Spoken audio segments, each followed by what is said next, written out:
life, the bright lights, the type the crowd likes. Where you at, ballers? Ladies love me and men, they wanna be me, they pay to come see me. Where you at, ballers?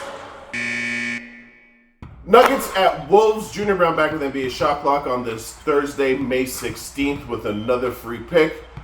Rocking with the under 104.5 in the first half. This series so far has only had one half go over this 104.5 total, and it took a historic event.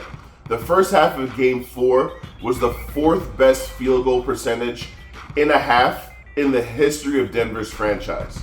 So essentially, unless an historic event happens, this series has shown us that these totals have been very low in the first half, and Minnesota's contributed to most of that.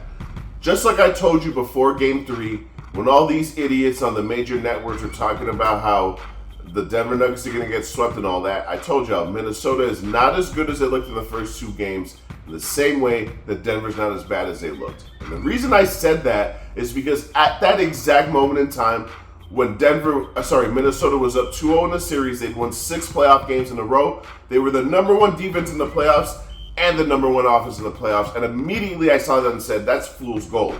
This is a team that during the regular season was in the bottom half of the league in offense for a reason. They're an elite defensive team and an average offensive team, and that's exactly how it's played out. Now, if you dig into the numbers even closely, the Denver Nuggets are holding Minnesota to 100 points per 100 possessions in the first half of the series. If you take out the 3 Denver games and you just look at what they're doing in Minnesota, they're holding Minnesota to 94 points per 100 possessions in the first half, which is a horrendous number. With the stakes at hand, because you're not trying to give Minnesota life by allowing them to come win a game and then making this series a one-off Game 7. Hell nah. Mike Malone knows what's up. His dad was a coach. He's a veteran coach himself. He's going to have his boys ready to put the clamps, keep double teaming Ant Edwards early, make him give up the ball, and let the rest of these guys beat him, which is they don't seem capable of doing.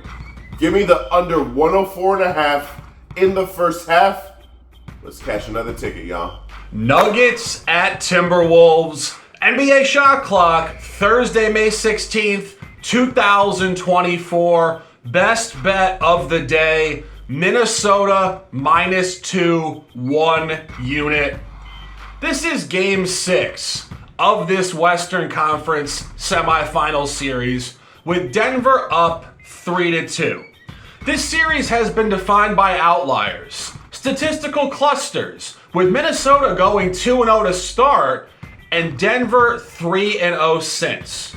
We should expect more zigzag, and we should expect continued improvement in home court efficiency, with the road team being 4-0 ATS in the first 4 games, followed by a Denver home cover in Game 5. This line is all over Minnesota off a strong Denver -4.5 on Tuesday night and a 15-point home win, moving to Minnesota -3 at open, suggesting Minnesota by 8. This is a data point and a specific environment for the Nuggets, a road closeout game. One of the toughest spots in the sport.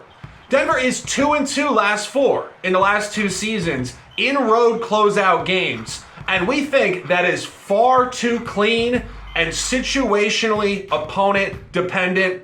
Both of those covers came last year at the Lakers in a sweep of the Western Conference Finals, a game they came back in the second half from an 18-point deficit, and a blowout of Phoenix in round 2 last year, a Phoenix team that was fractured.